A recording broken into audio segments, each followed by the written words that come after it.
Hello everyone, welcome to Triversity IS. I'm Ranjan Singh, Faculty of History at Triversity IS, and this is the second lecture in the series of History module for Prelims 2021.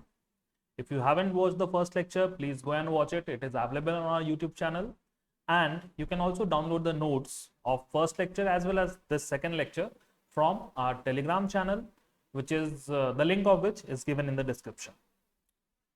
Fine, let's start with the lecture. That is It is a continuation of the same topic, Buddhism. In the first lecture, we have discussed the origin of Buddhism, that background, why Buddhism started in 6th century BC. Then we discussed the Buddhist sources, that is the canonical, both canonical and non-canonical sources. Today, we are going to discuss life of Buddha and Buddha's teaching, the important events related to the life of Buddha, even the philosophy of Buddhism, which have a high probability of being asked in your upcoming prelims 2021. So let's begin this lecture with the first topic, that is the life of Buddha, and the first event, of course, birth. What is the most accepted year of birth? It is 563 BCE. 563 BCE, and the place of birth was Lumbini. Lumbini, it is in Nepal. Abhi, it is located in present day Nepal. Buddha was born as Siddhartha. Buddha का मतलब क्या होता है? Buddha means the enlightened one. Buddha, it's not a name, it means the enlightened one.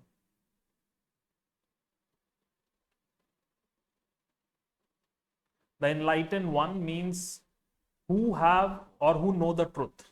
So when the Siddhartha, through all his efforts and penance and meditation, when he knew the truth of life, then he came to be known as Buddha.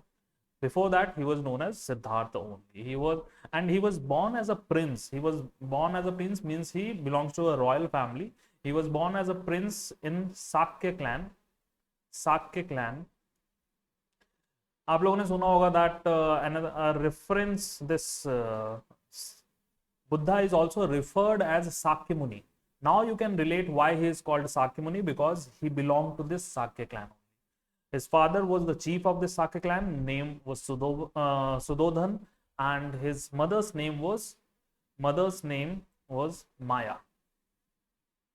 A very prominent story related to this birth of Buddha is the Maya's dream.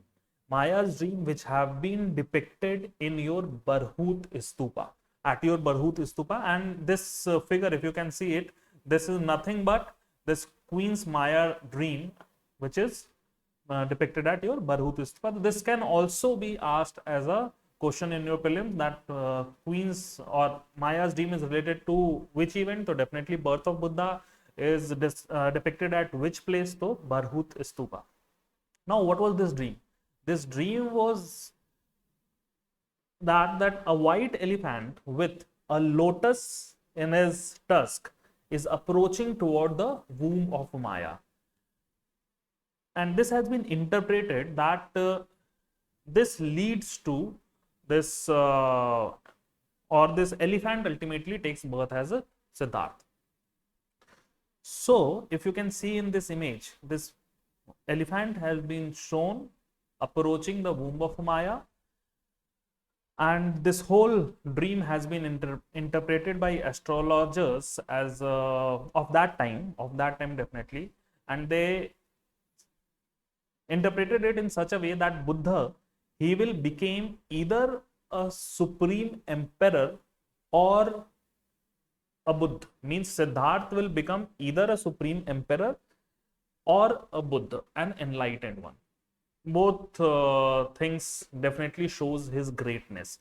So from birth itself, he has been identified as a great personality.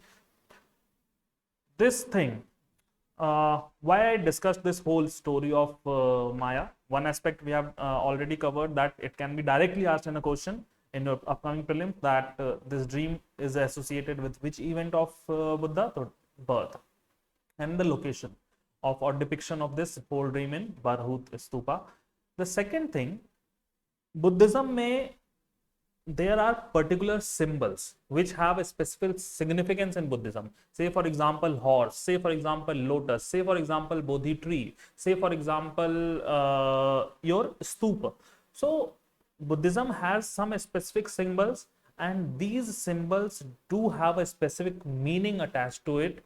And say here you can see I have used or shown two symbols.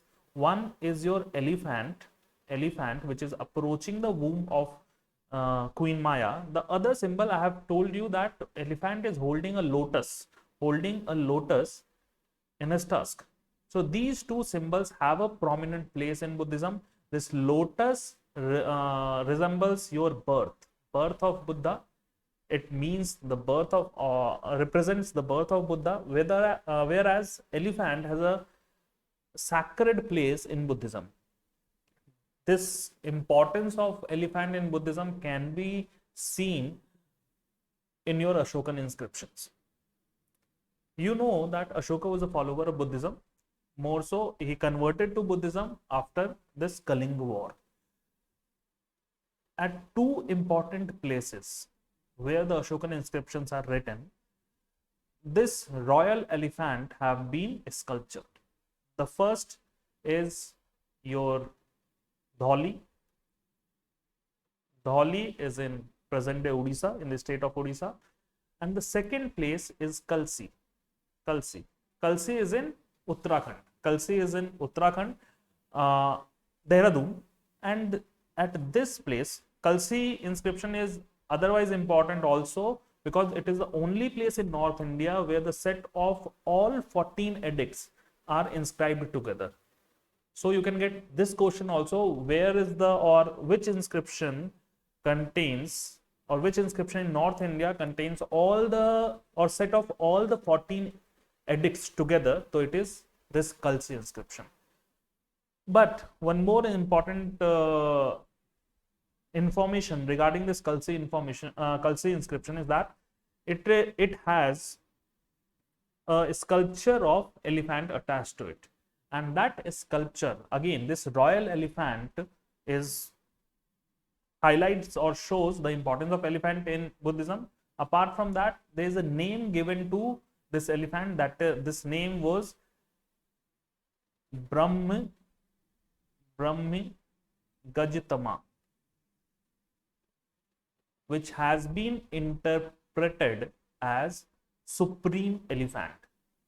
Supreme elephant. And many scholars have argued that supreme elephant stands for none other than Gautam Buddha himself. So elephant has been represented or is sacred because sometimes it has been referred to as Buddha himself. Fine. So this shows the importance of two symbols. The importance of two symbols in Buddhism. You can relate it, or you can know the reason from this Maya's dream. This elephant and lotus. Fine. Let's move forward. Now you know that he took birth in a royal family. एक prince, एक भिक्षु कैसे बनता है? There must have been some reason, na? Why someone or anyone will leave the luxuries of palace and will roam here and there in search of some truth.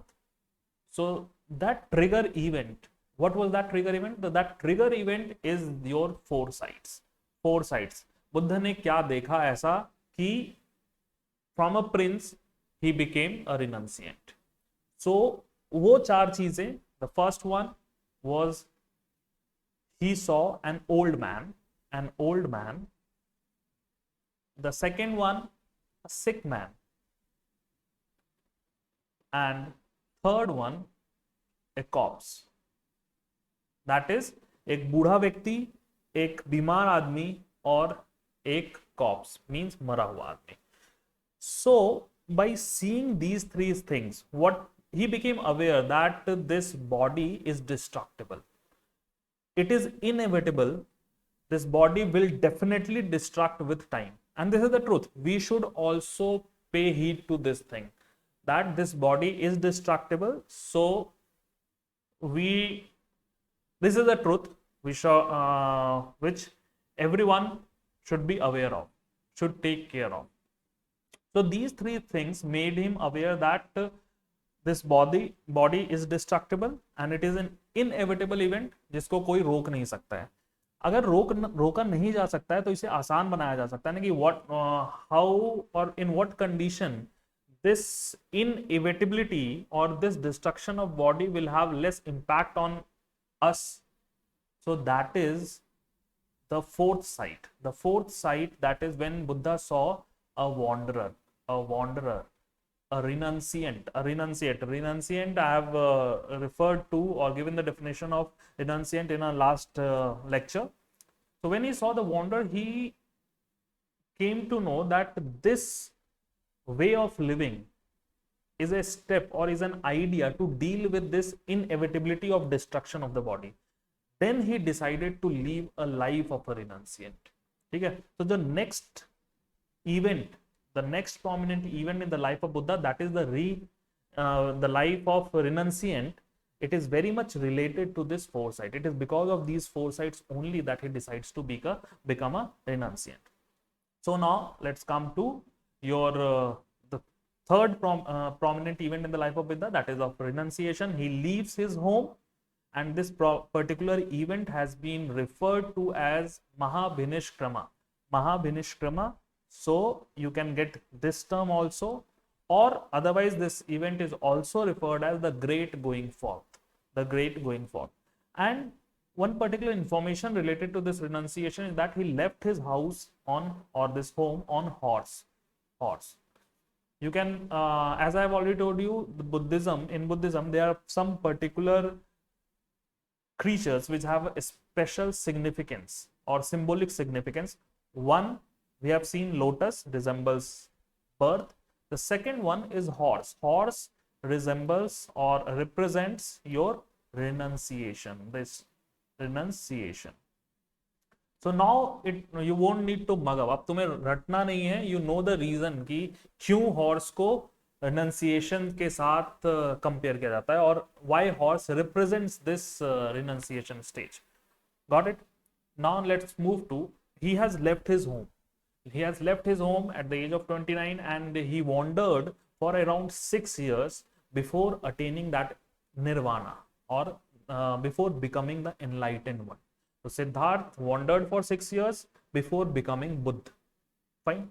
So in these 6 years, he had tried different methods. He had met different people to know the truth of this whole life and thus attain this nirvana.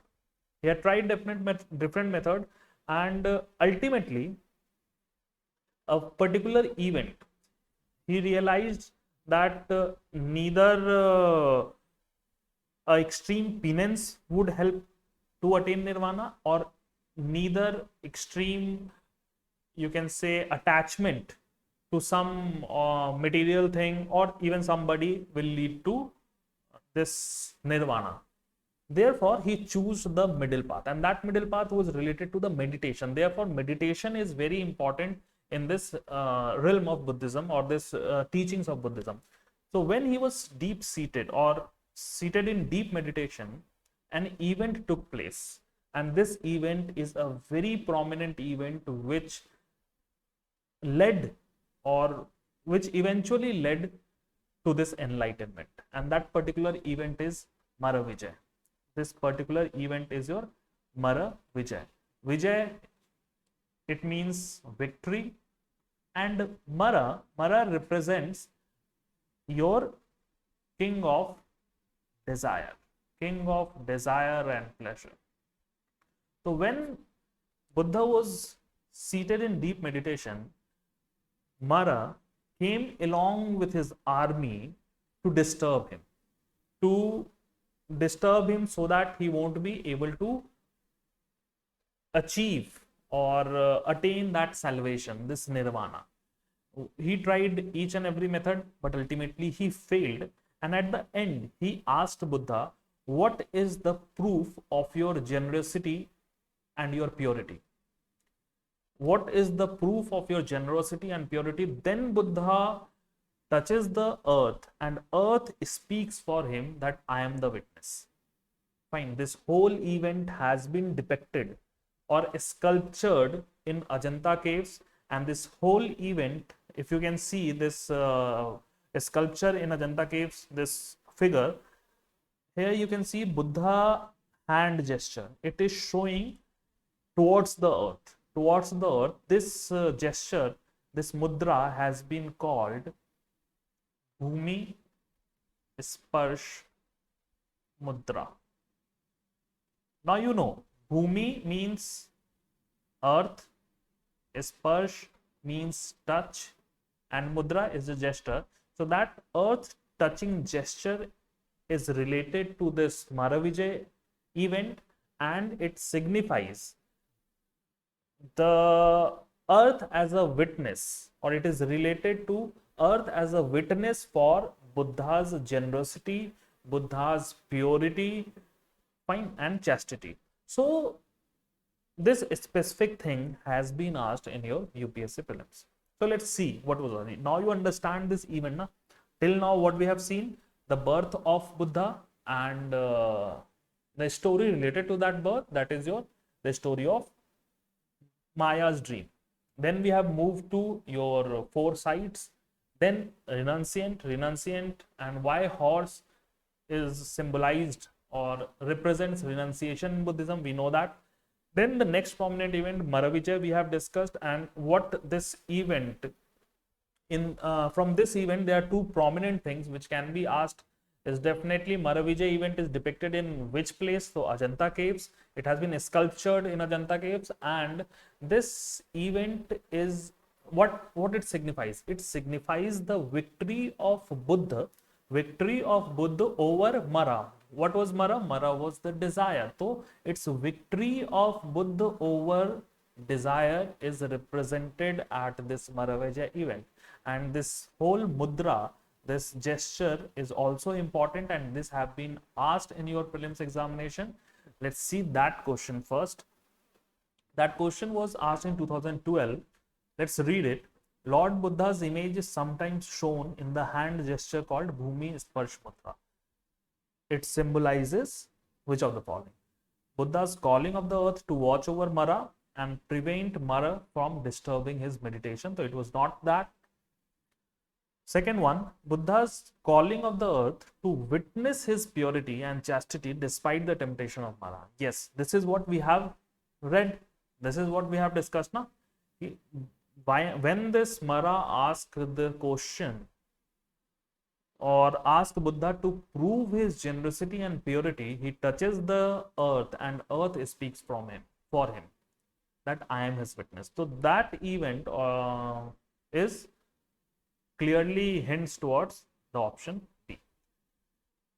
Got it? So now you know that why I am focusing on some particular events which are related to the life of Buddha, because you can get a question related to that particular event in your upcoming prelims.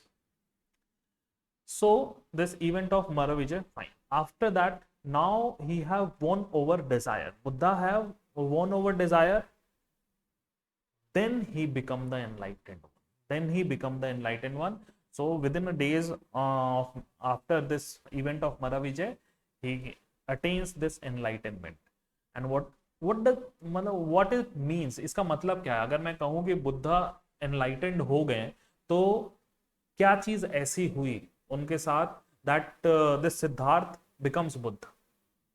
So that event is that he know the truth. You can relate कि जब renunciants होते हैं, the renunciants, why they leave their home? They leave in search of the truth. And this truth, when Buddha knew the truth, he became the enlightened one. So what was that truth? That truth is nothing but the Four Noble Truth,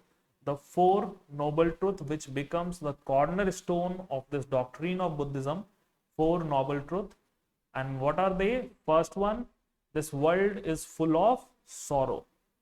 This world is full of sorrow. This is the first truth, that this world is full of sorrow, and this sorrow has a cause. Without cause, there is nothing in Buddhism. So this sorrow has a cause, and that cause is desire. That cause is desire or Trishna. Third truth was this sorrow can be eliminated or ended. This sorrow can be ended. How it can be? If it can be ended, then there must be a scheme for it. There must be a way to do that. And Buddha gave that way also. And that way was to follow the eightfold path. Eightfold path given by Buddha himself. So, these are the four noble truths. The world is full of sorrow. There is a cause for such sorrow, that is the desire. And this sorrow can be eliminated or can be conquered, and it can be conquered by following this eightfold path. Now you know this whole noble truth. So when Buddha came to know this whole noble truth, he became the enlightened man. And thus he attained this Nibbana. Means he was ready to attain this Nibbana, or Nibbana, Nibbana. Nibbana is the Pali word which means Nirvana. Fine. Ab Buddha have this knowledge with him, or have that truth, the learning of truth with him. He was very confused in initial stage. In initial days, when he knew that truth, he became very confused. Should I tell everyone? Should I teach this aspect to each and everyone? Or should I keep this truth with myself? But ultimately, he decided to preach his learning to the people of this world, and thus he started this, or he set the motion of, or set in motion the wheel of law, जिसे हम बोलते हैं धर्म चक्र परिवर्तन. धम्म चक्र परिवर्तन. और ये कब हुआ? When it happened? It happened when he started delivering his sermon. His sermon means he started teaching his learning, and that he did at first sermon. What was the place? The place was your Sarnath. It's also called Isipatan. And he gave this first sermon to his 5 companions, the earlier companions which he met during these 6 years when he was a wanderer. So those 5 companions, when they heard his first sermon, they became, or they learned the truth and became arhat. They became arhat. And what does this word signifies in Buddhism? So arhat is the perfected one who has attained nirvana. Please remember this thing. UPSC can ask this specific term in your prelims also, that arhat, what does this word signifies in Buddhism? So this word means the perfected one who attained nirvana or nibbana.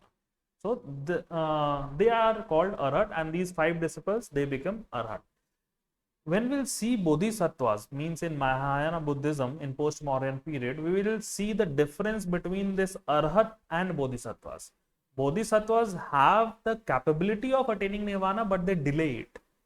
They do not attain nirvana because of their compassion. They want to help others. They want to help others to attain nirvana, and thus they want to be the last one to attain nirvana after helping each and everyone present on this earth. So there is difference between these two terms, arhat and bodhisattva. We will discuss it again when we'll discuss this bodhisattva thing. Fine. So now he have started his teaching, means after this first sermon, he have set in motion the wheel of law. For the next 4 decades, or more than 4 decades, he wandered from place to place and preached different people about this teaching of Buddhism. From this specific period, you can think of that he visited different places. So what are the prominent places visited by him? You should know. And what are the prominent places associated with the life of Buddha? You should know. So let's see what are the prominent places associated with life of Buddha. So The first place is your Lumbini. Lumbini is definitely the birthplace of Buddha. It is in present day Nepal, and Kapilavastu was the kingdom where this city of, or this place of Lumbini was situated. It is this Kapilavastu is identified with present day place in UP, present day place in UP at this border of your Uttar Pradesh, means UP and Nepal. Then there is a place where Buddha attained this enlightenment, or that place was Bodh Gaya. He was seated under the Bodhi tree at Bodh Gaya. So this place is again associated with life of Buddha and a very prominent place, Bodh Gaya. One thing, please remember that when I say he was seated at Bodhi tree, under a Bodhi tree, when he attained this enlightenment, so Bodhi tree again have a specific place in this symbolic representation. Bodhi tree represents what? Bodhi tree represents your enlightenment. Enlightenment. So again, we have seen horse, renunciation, lotus, birth, Bodhi tree, enlightenment. These kind of questions can be asked in match the following in your UPSC prelims also. So please do remember these kind of informations. Now coming back to the important places which are associated with the life of Buddha. Buddha attained this enlightenment at Bodh Gaya. Now he started teaching, and the first sermon he took place at Sarnath, which I have already told you. So Sarnath again becomes an important place, Sarnath, which is also called Isipatan. Then he started wandering place to place and teach each and everyone, or teach his learnings to everyone. And in this journey, he visited several places, and the prominent ones are definitely Vaishali, then you have Rajgir, then you have Shravasti. The important places which he have visited, the Shravasti, Vaishali, Rajgir. And after teaching or preaching his learnings for almost more than 4 decades, he died. He died in the year of 483 BC, the most acceptable date, 483 BC, at the place of Kushinagar.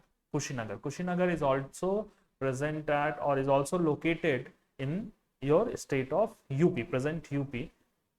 And this event of Buddha's death is called Parinirvana, Mahaparinirvana. Mahaparinirvana, it represents your death of Buddha. It means your death of Buddha. So all the major events which are associated with life of Buddha we have seen.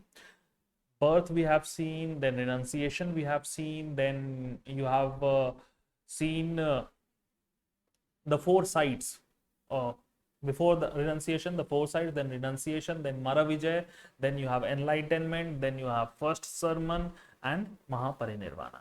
And in between this first sermon and Mahaparinirvana, there are very large number of places which Buddha visited himself and preached his learnings to everyone.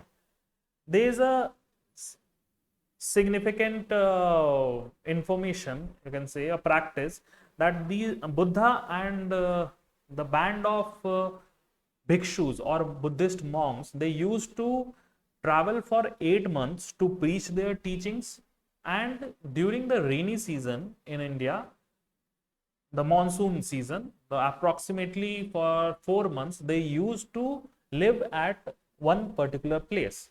And you can relate the birth of chaityas and viharas, means vihara was a place, the resting place of monk, to this practice. In Buddhist architecture, you will see the 3 prominent things: the stupa, the chaityas and viharas. Fine. So these viharas are nothing but the resting place, and they are used for your resting place for the monks who used to rest, especially during rainy season. Otherwise also they can use this place for a resting. Fine. So all the events prominent to the life of Buddha we have discussed, and we have seen what are the things which can be asked in your examination. Moving forward, one more thing, when we've discussed the prominent places associated with the life of Buddha or where Buddha visited, you can you recall the geographical location of the 16 Mahajanpadas? Because the age of Buddha was the age of Mahajanpadas also. And UPSC has a habit of asking questions or mixing things up. Means this life of Buddha, and it can ask a question, and it has already asked a question by mixing it with or linking it with your political developments during that period. So, if you can recall the geographical locations of these 16 Mahajanpadas, please see to it where these 16 Mahajanpadas were located. These Kaushal, Kashi, Magad, Vatsa, Mall, Vriji, Ang, so these were mainly located in your Ganga plain.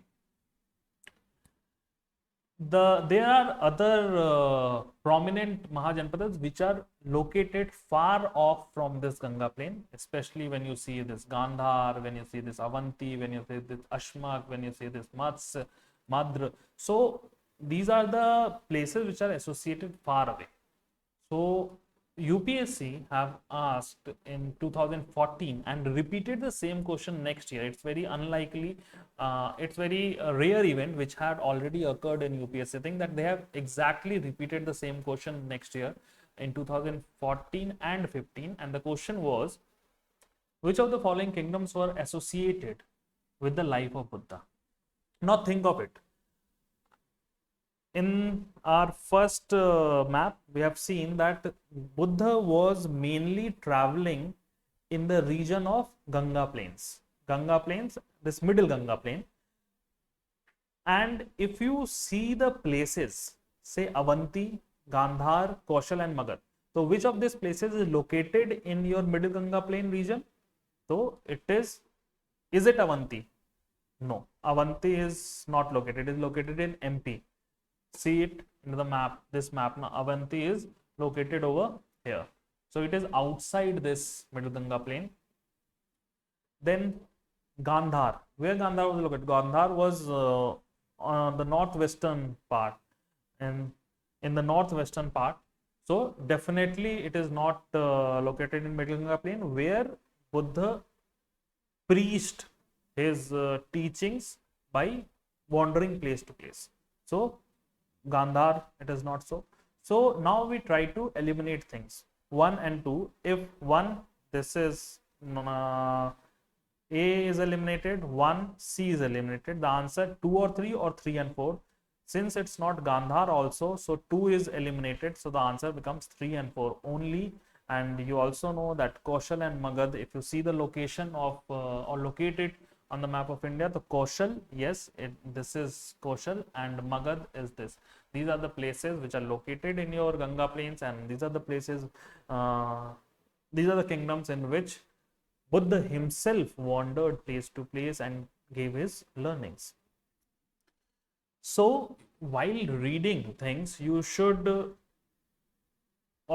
be able to connect different aspects, not only different aspects of history itself, say cultural history with political history, but even history with other subjects, say geographical location of some place, like the temples, like Buddhist monasteries, like any specific in history, when you see or when you learn about any specific place of importance, you should also relate it to the geographical location, whether it is located in your Ganga plain, whether it is located in your Deccan region, or whether it was located at Malabar coast. So these kind of these informations of physiographic region you must have read in your geography classes, and this intermingling or interrelation of things becomes very important with respect to your UPSC prelims. So you should be aware, or you should prepare your mind to think or connect things, fine. ठीक है, आगे बढ़ते हैं। Life of Buddha complete, जितने भी events related, important events related to the life of Buddha थे वो सारे कंप्लीट हो गए हैं। Now let's move to the next topic, that is the teachings of Buddha, और what were the teachings. First teaching we have already read, that is the four noble truth. What were the four noble truth? The world is full of sorrow, there is a cause for sorrow, the cause is desire, that is trishna. The sorrow can be conquered, and the fourth one, it can be conquered by following the eightfold path. तो eightfold path क्या है? That eightfold path has been given by Buddha as the right views, the right resolve, the right speech, the right action, the right livelihood, the right effort, the right mindfulness, and the right concentration. Concentration, you can see this meditation. This leads to meditation, right? Concentration. So this is the way.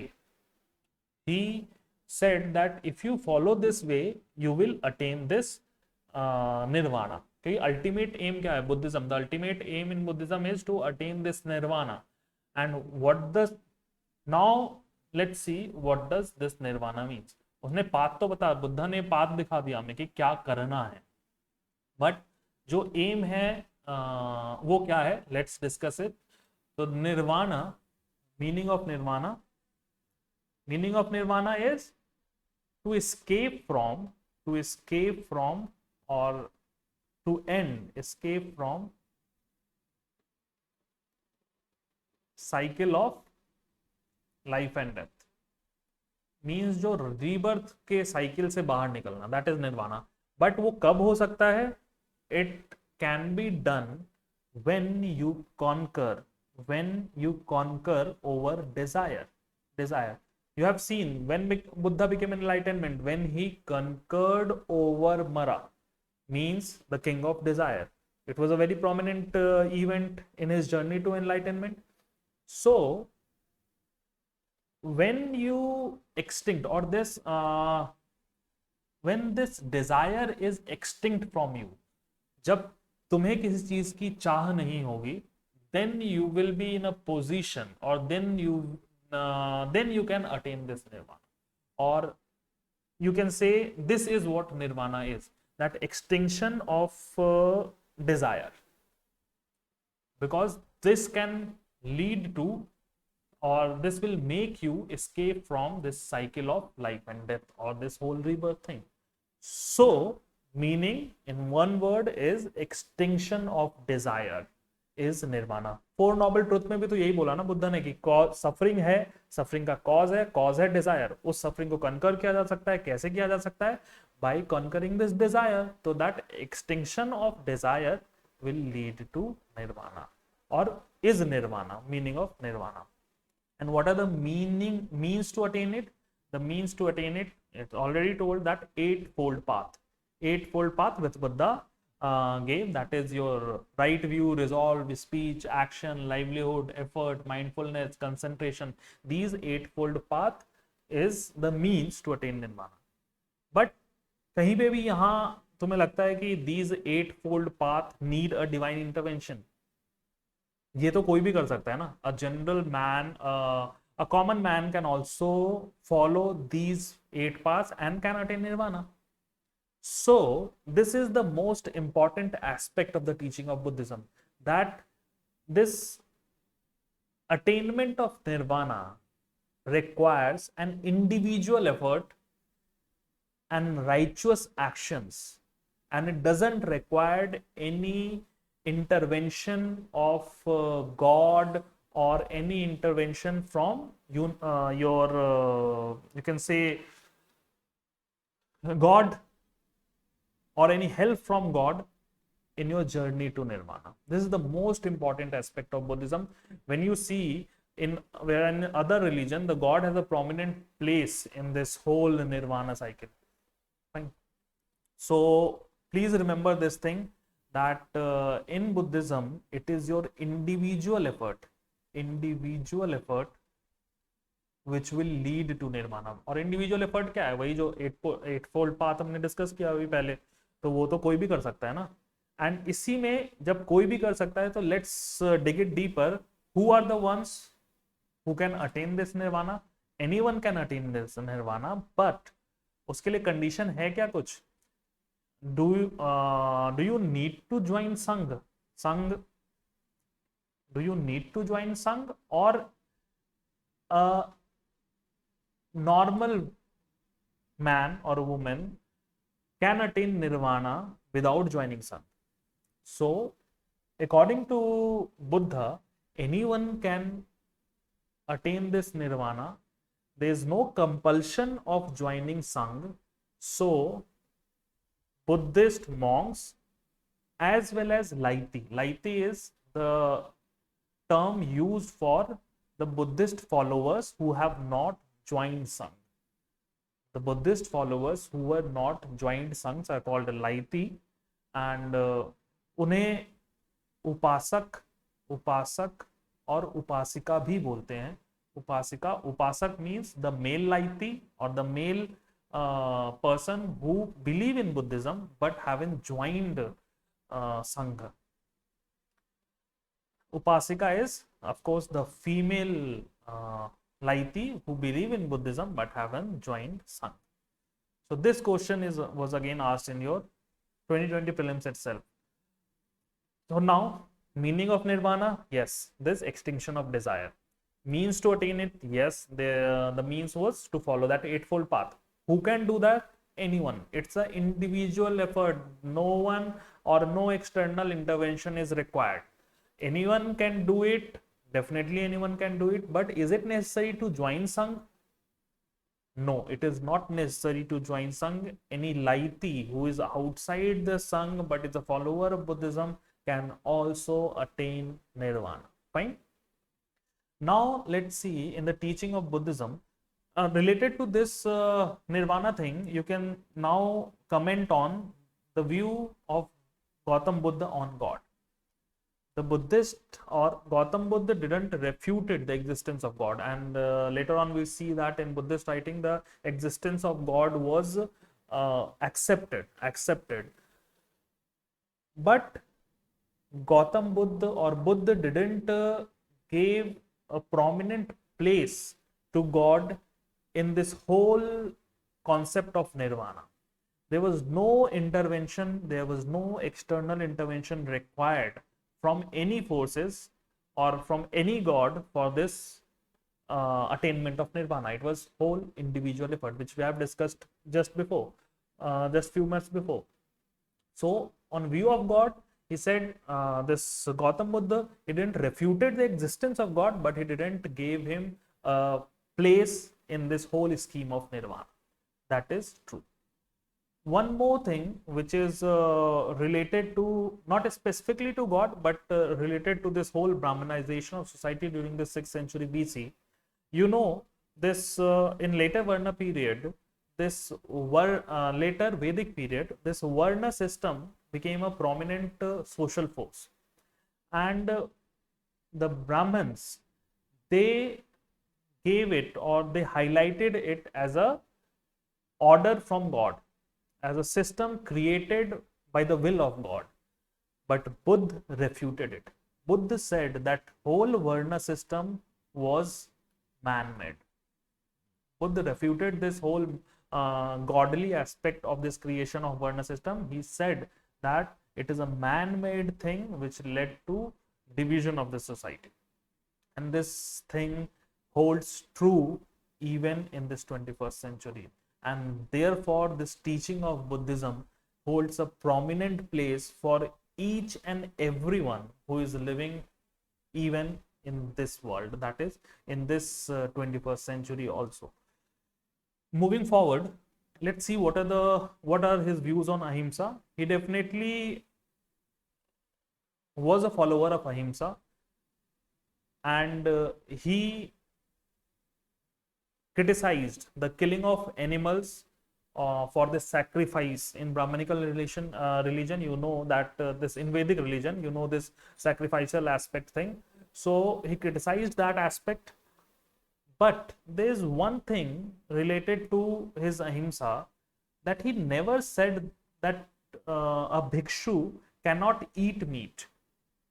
A bhikshu can eat anything which is given to him. A Buddhist monk who is a bhikshu, he goes to some door, and if someone offers him meat, he can eat it. This is what Buddha said, and therefore, this you can see that how Buddha never followed extreme path, never preached an extreme path. Buddha believed in Madhyamarg, that is the middle path, for each and every aspect. And say earlier, he said that extreme penance won't lead you to salvation. Extreme pleasure won't lead you to salvation. It's the middle path, the middle path of meditation. Meditation has an important place, and it is through this meditation that he knew this whole truth, the Four Noble Truths, and all those things. Now, so the middle path again, this middle. Similarly, on ahimsa, he said that it don't kill animal for you, for your food, but if you are offered in bhiksha, say a meat of something, some animal, then you can eat it. This was Buddha's view on ahimsa. If you can see, when I am talking about Buddha's view on ahimsa, when I am talking of this whole middle path, in both these aspects, he is different, or he contradicts what Mahavir teaches or what Jainism believe. We will see and discuss it more when we discuss this Jainism thing. Fine. So this was Buddha's view on ahimsa. Moving forward, there is a prominent law, that law of dependent origin, means everything is related, everything is cause and effect thing. In this law of dependent origin is also called Patich Samupta, and this holds a specific place, important place in this whole doctrine of Buddhism. What is this? Law of dependent origin means causative effect. Every cause and effect thing means if there is an effect, it must have a cause. That cause, Buddha showed that if this effect is your rebirth, its cause lie in ignorance. Ignorance is the root cause of this whole rebirth. Unless and until you end this ignorance, your whole rebirth cycle means, क्योंकि निर्वाणा क्या था? निर्वाणा क्या था? इसी rebirth cycle से तो निकलना है, means the cycle of life and death. So if you want to end this cycle of life and death, then you should kill this ignorance. It is the root cause. और इसी से link है तुम्हारा desire भी. Dzire पे जो तुम्हें extinct करना है. निर्वाणा क्या है? Extension of desire. It is also its cause और root cause is also ignorance. Ignorance से ही हर चीज को लिंक किया गौतम बुद्ध ने, and he linked it actually for prelims. I just give you the total number only. 12 nidanas, and the first nidan was definitely this ignorance, and the 12th one is rebirth. 12th one is this actually death means life, old age and death. The 12th one is death, and again this thing starts after death. Because of this ignorance, this whole cycle, this rebirth thing keeps on going. If you want to break this, you need to kill this root cause, ignorance. That is the main philosophy, or you can say that is the major characteristic of Buddhist teaching, or the core or the crux of your Buddhist teaching, that you have to kill this ignorance. And therefore this ignorance is related to each and every aspect or characteristic of this universe, which we are going to see in the next slide. The three Buddha gave three characteristics to this universe. The first, we already know that world is full of sorrow. The second character, definitely world is full of sorrow, and a sorrow what was the cause? Desire. What was the cause of desire? It was ignorance. So it was related to ignorance. The second characteristic, it is transient in nature, and nothing in this world is permanent. Nothing in this earth is permanent, and this feature is impermanent, or impermanence, or nothing is permanent. That is what he meant with this transitory nature of universe, transitory nature of this universe. If nothing is permanent, say what I was when I was born, what I am today, these two things are different. This is not one and the same thing. Therefore, if nothing is permanent, then how can be our soul be permanent? Soul, if you can remember in your Upanishad, it gives the this theory of transmigration of soul, and say that this soul or Atma is indestructible.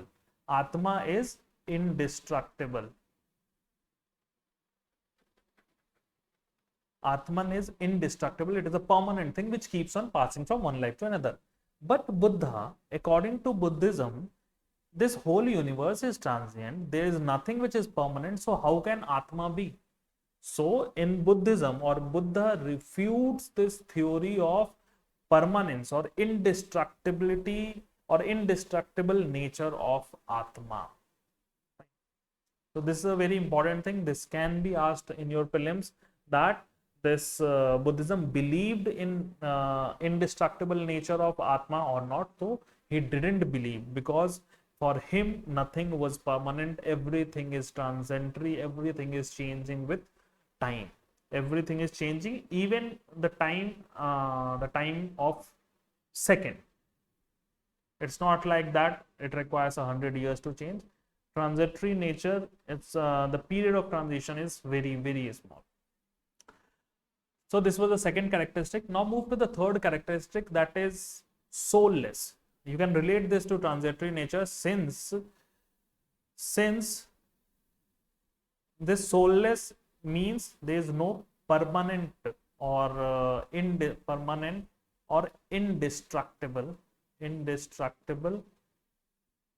soul, as talked about in Buddhism. तो कुछ indestructible नहीं है, सब कुछ बदल रहा है with time. That and he gave अगर मान लो कि this soul is not permanent, ठीक है. You remember this transmigration of soul, the doctrine of transmigration of soul discussed in Upanishad, that soul passes from one life to another. But if soul is not permanent, then how it can pass from one life to other? So does Buddha believe in this transmigration theory? So it's very interesting that yes, he believes in this transmigration theory, this doctrine of transmigration he believes, but at the same time he doesn't believe in the indestructible nature of Atman. Means चीजें पास हो रही हैं, ट्रांसमाइग्रेट हो रहा है, but अगर आत्मा नहीं तो क्या?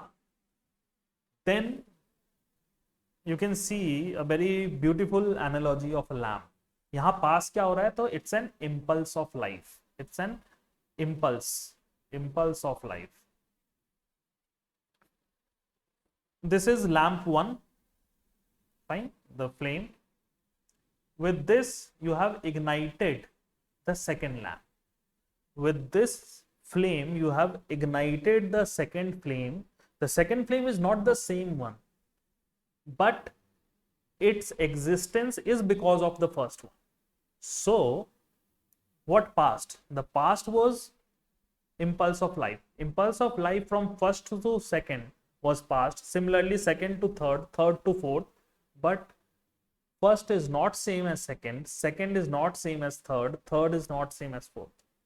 So the thing which is passing is not indestructible soul. It is that impulse of life that is passing. So it's a very interesting teaching of Buddhism, that this whole soulless world. This universe is characterized by three characteristics. It is full of sorrow, then it is definitely soulless, then it is transient in nature, and since it is soulless, so what transmigrates or what moves from one life to other, it is the impulse, and you can give or you can understand this whole transmigration through theory through this analogy of flame, this analogy of flame. So these are the things which can be asked in your prelims also. Say you can get a question like Buddha believed in the theory of transmigration. Yes, he did. Buddha believed in the indestructible nature of soul. No, he didn't. For him, what transmigrated was just an impulse, and you can learn it through this analogy of flame. So in teachings of Buddhism, we have seen all the major characteristics or all the major teachings, all the major events which is associated with life of Buddha we have completed.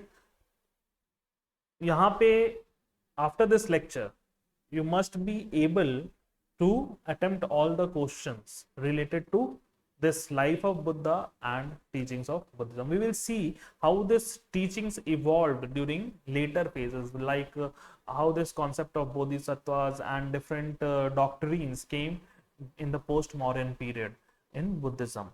We will see all these things in our later lectures. And before ending this lecture, I just want to tell you that you can download the notes of this lecture from our Telegram channel. The link is given in the description. And if you want to get the notification for our future lectures, please subscribe to our channel. And thank you